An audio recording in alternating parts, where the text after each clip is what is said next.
સિક્કા પોલીસ સ્ટેશનમાં ગઈ તારીખ 12/1/25ના રોજ એક ફરિયાદ નોંધાઈ. ફરિયાદની વિગતની અંદર 8 વર્ષની નાની દીકરીને શારીરિક અડપલા અને માર મારી અને દીવાલ સાથે અથડાવી ગંભીર ઇજાઓ કરી અને મોત નિપજાવેલાની હકીકત પોલીસની ફરિયાદમાં આપેલ. જેમાં વિગત એવી છે કે સિક્કા પોલીસ સ્ટેશન વિસ્તારમાં પ્રોપર સિક્કાની અંદર એક દીકરી જે છે એ એની મા અને એની બંને બીજી દીકરીઓ સાથે રહેતી હતી. એ એમના માસીના દીકરા નીતિનભાઈ ડોસાજી માણેકના ઘરમાં રહેતા હતા. નીતિનભાઈ ડોસાજીને એના ઘરમાં પ્રતાડિત કરીને રાખતો હતો, પણ જે તે વખતે ઘરની અંદર પોતાને ત્યાં રહેવા દીધેલું હોય આ લોકો અપોઝ કરતા ન હતા, એ લોકો દબાણમાં રાખેલું હોય.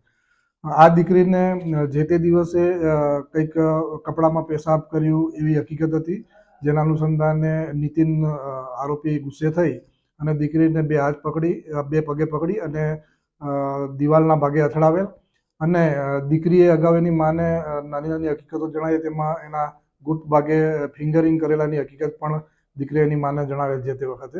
એટલે એ અનુસંધાને ફરિયાદ લઈ અને કાયદેસરની કાર્યવાહી કરેલ છે. હાલ સિક્કા પોલીસ સ્ટેશનના પીઆઈ શ્રી તપાસ કરી રહેલ છે. આરોપી પોલીસ કબજામાં છે અને એના રિમાન્ડ મેળવેલ છે. હાલ તપાસ ચાલુ છે.